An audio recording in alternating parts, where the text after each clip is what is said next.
The Bears preseason opener is in the books as they tie the Dolphins 24-24. Both teams were just outside of field goal range in the final couple of minutes, but neither could get close enough to attempt a field goal, and this game does end in a tie. No overtime in the preseason, but this was what I would call a pretty typical preseason game. Some good, some bad, some ugly, some boring. A little bit of everything, but certainly enough important things to react to. We'll start with the quarterbacks, and then we'll get to the player of the game. Tyson Bagent started and played the entire first half. 13 of 19, 103 yards, had a touchdown and an interception. The drives went as follows. 3 and out, awesome drive, 16 plays, 94 yards, which ended up in a beautiful touch pass from the 4-yard line to the back of the end zone to Maurice Alexander, who climbed the ladder. Braxton Jones whiffed on a block on that play. More on the left tackle competition in a bit. Bagent hung in there, made a nice throw. Also had a nice completion to Luther Burden on that drive, 17 yards on a 3rd and 15. I thought that drive was the best quarterback drive of the game by either team. But then the 4th drive on a tight coverage throw, ball was tipped up and intercepted. Technically, there was a 5th drive, but he threw just a drag route to Luther Burden, who got out of bounds. Then they kicked a field goal, only had time for 1 play. So really 4 drives, 2 3-and-outs, a touchdown, and a pick. Kind of a mixed bag. Certainly some good. I think he probably made out of the 5 best throws of the day for the Bears, he probably made 3 or 4 of them, but had the turnover and a couple of drives that never really got off the ground. Case Keenum played the entire 3rd quarter and about half of the 4th quarter. Don't know the amount of drives, but thought he looked pretty good. On the opening drive, he threw a pick, but it was called back on an obvious DPI, but just kind of steady Eddie, right? That's why you bring this guy in. Come be a mentor. If he has to play, he can be steady. 8 for 10, 80 yards, 2 touchdowns. Arguably the throw of the day to Jahdae Walker on a fade route from about 15 yards out. Dropped it in the bucket, as a coach would say. Just really nice ball from Case Keenum to near the back pylon that just kind of fell in Willie Mays style, and Walker was able to catch it. So I thought Keenum was a little steadier. I thought the highs were probably better with Bagent. The lows were lower with Bagent as well. Keenum played probably against lesser competition overall than Bagent did. So it's kind of hard to say where this QB2 competition is. It would appear Bagent is in the lead because he was listed as the QB2 on the depth chart, started and played the first half today. I wonder if that flips next week, dependent on Caleb's playing as well. If he does play, do you go Keenum first next time to get the heavier competition, or do you go Bagent again? That'll be interesting to see how that plays out. I want to hear from you guys. Who is QB2 for this football team right now? Is it Tyson Bagent, or is it Case Keenum? TB for Tyson Bagent, CK for Case Keenum. The good news is I think if either had to play, they can at least hold down the fort, and that is certainly a positive. Subscribe to the channel. We are less than 300 subscribers away from 127,000 here on the channel. We're bringing you daily news, rumors, training camp reactions, live watch parties every single game day, including in the preseason, and every live show that we do on Monday and Thursday. Injury updates, whole lot more. We do it all. Hit the subscribe button. Less than 300 subs away from our next milestone. Okay, quick thoughts on the left tackle thing, and then we'll talk Austin Booker, who is the player of the game. Braxton Jones got the first 3 drives at left tackle.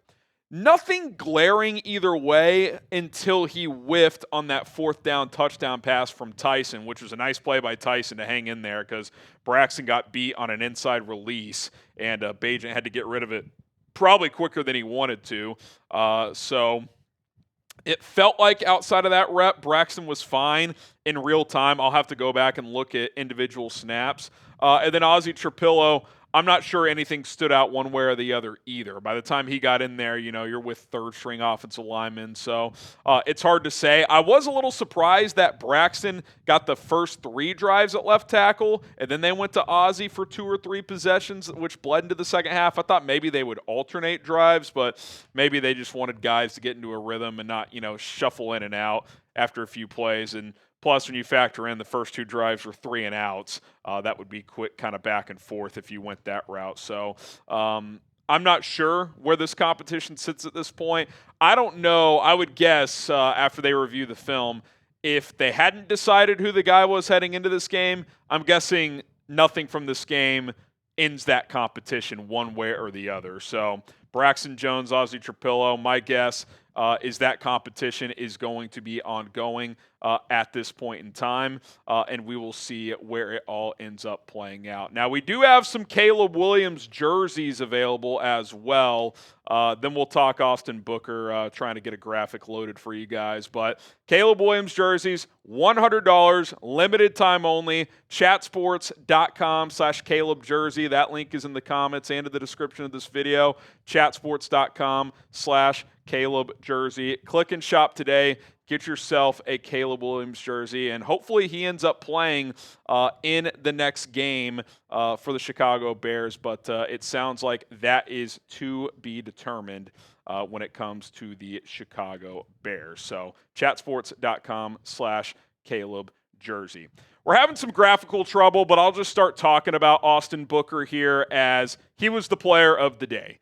3 sacks, including a strip sack of Quinn Ewers, which happened inside the Dolphins' own 5-yard line. So that led to a touchdown for the Bears. Huge, impactful play. He kind of showed it off. Showed it all off. One was a bull rush. I think that was on the strip sack. He spun off a tackle another time. And then his first sack, I'll call it kind of a pseudo coverage sack. It's not like he was in the pot. Zach Wilson was back there forever, but it was probably longer than 3 seconds before Booker eventually got him. But those second 2 sacks were big time plays. And look, we saw this a little bit last year with Booker. Against the 2s, against the 3s, he can more than hold his own. He can kind of dominate. Can we see him do that more consistently against starting NFL offensive tackles? If that can happen this year and he can just be a solid rotation pass rusher, that would be a huge win. Can you go get me 5 or 6 sacks? Can you give me a 12 to 14% pass rush win rate? If you're playing 20 pass rush snaps per game, can you get me 4 or 5 pressures? That would be significant. So he was fantastic. 3 TFLs, had 4 QB hits. He flashed. He more than flashed. I thought he was the best player for the Bears in this game, and that's big because what have we talked about? The lack of depth, question marks at edge. And if this guy can be the answer for the Chicago Bears this year, maybe in this Dennis Allen scheme, he's ready to take a big step. That's a huge development because you need a number 3 edge behind Montez Sweat and obviously Dio Adengbo as well. Let's go back to the offense here. Kyle Monangai, 6 carries, 30 yards. His run of the day for 13 yards was, I think, initially designed to just kind of be up the gut between the A-gap and put his foot in the ground, cut back to the right, ended up breaking a tackle and getting 13 yards on it. Looked smooth. Couple of nice cuts. Really good quickness. The contact balance, which was a big part of his game coming out, was certainly there. He had 1 rep in pass pro that I did not think was very good. I think it was on the opening drive where he did hit the rusher initially, but the guy kind of just bounced right off of him and was able to pressure Tyson Bagent. So that wasn't his best rep. You'd like to see him cut block there potentially, but I thought as a runner he looked pretty darn good and smooth, and he didn't play at all in the second half, so that's kind of a signal that he's going to have a role on this football team. I thought Deion Hankins flashed as well out of Texas State, just over 3 yards per carry. But remember, as these games go on, it's typically advantage defensive line. Couple of physical runs. He caught a touchdown from Case Keenum, who stepped up to avoid the pressure, and it looked like he was going to try and scramble for it, and at the last second kind of 3-quarter flipped it to Hankins, who crossed the goal line with a nice kind of sliding catch. So I thought that was a nice play. I think, I've assumed, and Ian Wheeler had some nice runs as well. I kind of assumed Wheeler would be that practice squad running back, but I think Hankins could push to be that guy. They could keep both on the practice squad. We'll see. I don't think either's a real threat to make the roster, but I thought both had moments today. Luther Burden, I mentioned that catch on 3rd and 15 for 16 yards. That was a nice play.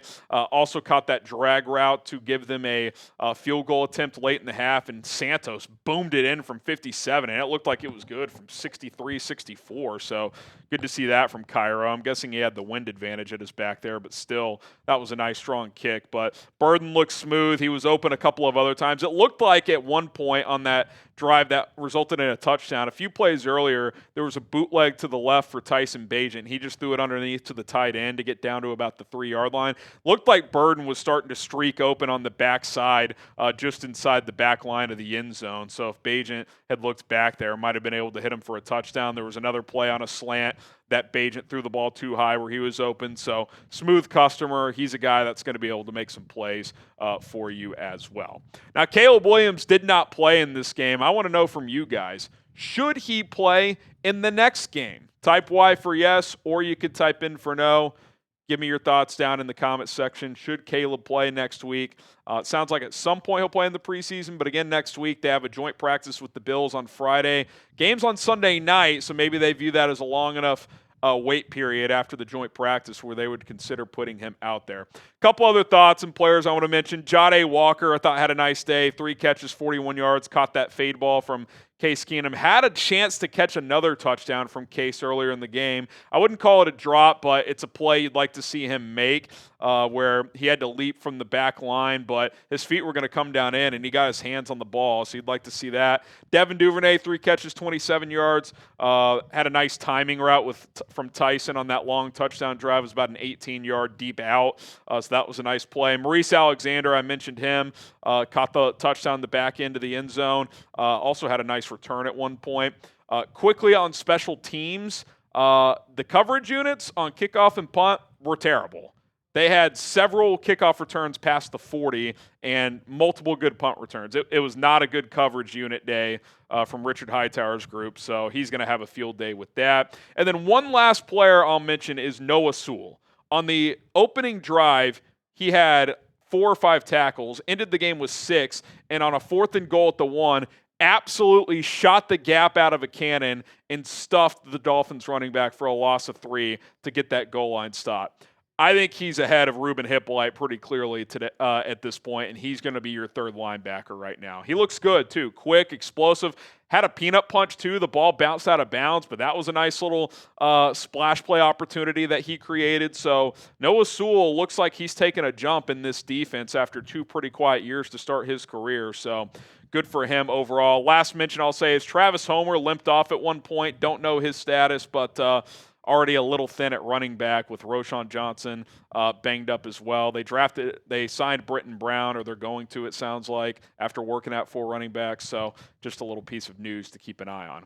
All right, that's going to do it for our post-game reaction. The first one of the year in preseason week 1. Bears and Dolphins tie at 24. Be sure to hit that subscribe button. We will continue to pump out content here on Chicago Bears Now.